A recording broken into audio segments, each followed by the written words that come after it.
नमस्कार दोस्तों, ये कहानी है रतनपुर गांव की।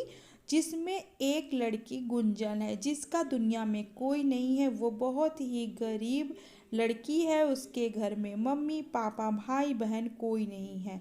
उसका टूटा फूटा सा घर है। वो दूसरे के खेतों में काम करती है ताकि दो वक्त के खाने का जुगाड़ हो सके।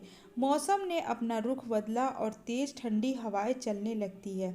गुंजन को ठंड से बचने के लिए रजाई नहीं था उसके पास। तो वो दिमाग लगाती है कि मैं अगली सुबह में जा कर के जंगल से लकड़ियाँ ले आऊँगी और फिर मैं उसको जलाकर ठंड से कुछ राहत पाऊंगी।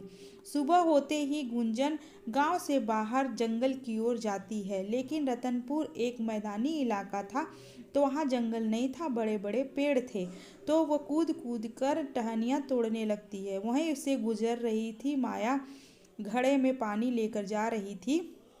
वह गुंजन के पास आकर बोलती है, तुम ये क्या कर रही हो।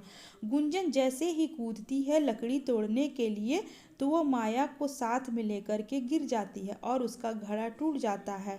तो माया बोलती है, अरे दैया, तू तो हमको भिंगा दी इतनी ठंड में। क्या कर रही हो तुम पागल जैसा। फिर उसके बाद माया मायूस होकर के घर जाती है और गुंजन अपने खेत में चली जाती है काम करने के लिए। जब वह रात में घर आती है तो वो ठंड से बचने के लिए उसके पास कोई दूसरा उपाय नहीं था। पतला सा कंबल था, वो उसे ओढ़ कर सो जाती है। लेकिन नींद कहाँ आ रही थी। जो इतनी ज़्यादा ठंड लग रही थी कि वो कंबल काम ही नहीं कर रहा था। तभी दरवाजे पे दस्तक होती है। वो बेचारी कैसे ही ठुठुर ठुठुर कर सोने की कोशिश करती है। तभी वो दरवाज़ा खोल के देखती है तो एक बूढ़ी अम्मा बाहर खड़ी मिलती है। तो बूढ़ी अम्मा बोलती है कि बेटा, तुम मुझे रात का सहारा दे दो। मैं दूसरे गांव जा रही थी और रात हो गई और ठंडी भी बहुत ज़्यादा है। बस मुझे रात भर का आसरा दे दो। तो गुंजन सोचती है कि इसके घर वाले कैसे हैं जो इतनी बूढ़ी अम्मा को रात में जाने को कह दिए। गुंजन उस बूढ़ी अम्मा को अपने घर में लाती है और फिर उन्हें अपने बिस्तर पे सुला देती है। थोड़ी देर के बाद गुंजन को भी नींद आ जाती है। जब सुबह उठती होता है तो गुंजन सोचती है कि बूढ़ी माँ को मैं उठा दूँ। तो जब वो देखती है तो वहाँ कोई नहीं होता है।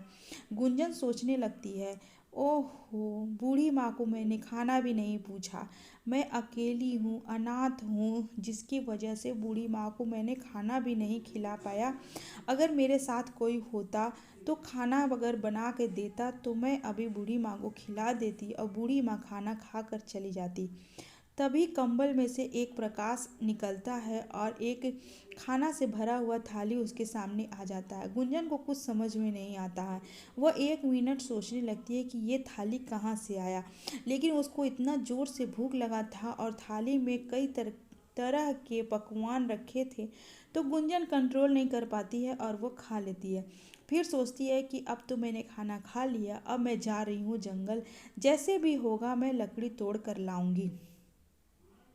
तभी कंबल में से एक प्रकाश निकलता है और उसके सामने लकड़ी का गट्ठर आ जाता है। तब गुंजन समझ जाती है कि यहाँ पे कुछ जादू हो रहा है। लेकिन वो अपना दिमाग लगाती है कि यहाँ पे तो कुछ भी बदला नहीं है, तो फिर जादू कहाँ से हो रहा है। फिर वो सोचती है कि रात में जो बूढ़ी माँ आई थी और ये कंबल ओढ़ कर सोई थी, इसकी वजह से ये कंबल जादुई हो गया है और जो कंबल से मैं मांगूंगी वो मुझे मिलेगा। तो गुंजन बहुत चीज़ मांगती है और कंबल उसे एक एक चीज़ करके दे देता है। गुंजन अपना टूटा फूटा घर की जगह पे एक बड़ा सा घर बनवा लेती है और घर में सारी सुख सुविधा भी कर लेती है। तो सामने माया और उसकी सहेली दोनों लोग बात कर रहे थे कि ये क्या हुआ। गुंजन को रातों रात कितना सारा धन मिल गया जिसकी वजह से उसकी किस्मत बदल गई।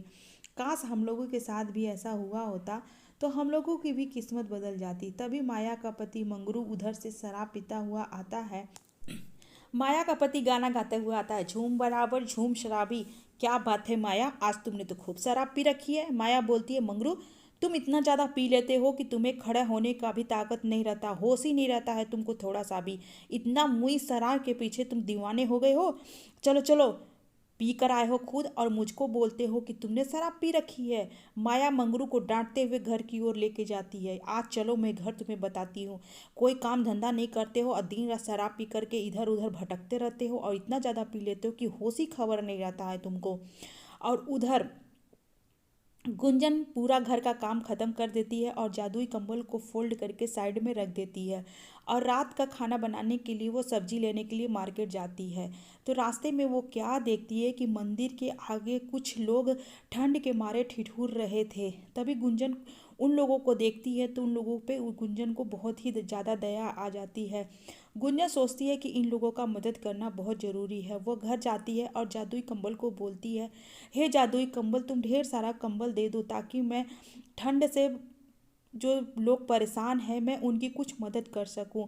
तो वो जादुई कंबल ढेर सारा कंबल देता है। तो गुंजन वो सारा कंबल को उठाती है और एक एक करके उन सब गरीबों में बांट देती है जिसके पास कंबल नहीं था और वो ठंड से परेशान थे।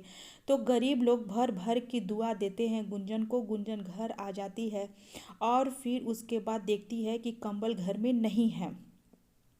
वो परेशान हो जाती है कि आखिर कंबल गया तो गया कहाँ।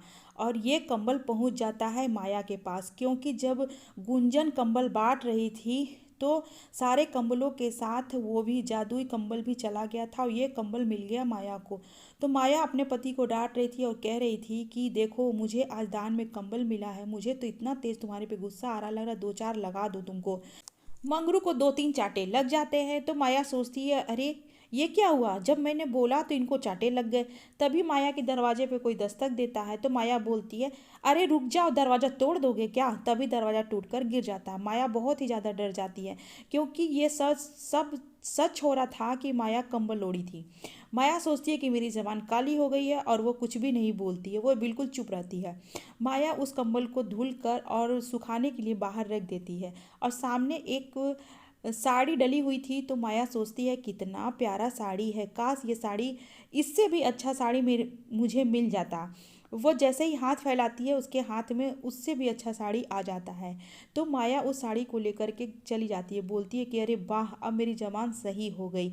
ये सारी चीज़ें गुंजन देख रही थी और उसे पता चल गया कि जादुई कंबल यहाँ पे है। जादुई कंबल को लेकर गुंजन घर आ जाती है और फिर रात को खाना खा करके सो जाती है।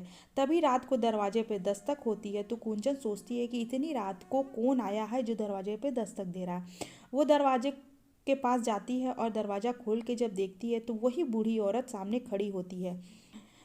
तो गुंजन बोलती है कि माई, तुम कहाँ चली गई थी उस दिन, तुमने खाना भी नहीं खाया। तो माई बोलती है कि गुंजन तुम बहुत अच्छी हो, क्या मुझे रात को रहने का जगह दोगी। तो गुंजन बोलती है हाँ माई आ जाओ। तो वो रात को सोती है और जब सुबह उठकर गुंजन देखती है तो बूढ़ी माई भी नहीं होती है और वो कंबल भी नहीं होता है। गुंजन सारी बातें समझ, सारा जादू उस बूढ़ी माई का था जो अपने साथ आई थी और अपने साथ लेकर के चली गई। लेकिन गुंजन को थोड़ा सा भी अफसोस नहीं होता है क्योंकि गुंजन के मन में कोई भी लालच नहीं था। वो अपना ज़रूरत का सारा सामान ले चुकी थी और आस पड़ोस में जिसको जो ज़रूरत था वो दे चुकी थी। गुंजन बहुत ही मेहनती लड़की थी, वो अपना मेहनत करके अपना जीवन यापन करने लगी। आई होप आज की कहानी आप लोगों को पसंद आई होगी। अगर पसंद आई होगी तो सब्सक्राइब और लाइक करना ना भूलें। Thanks for watching my story.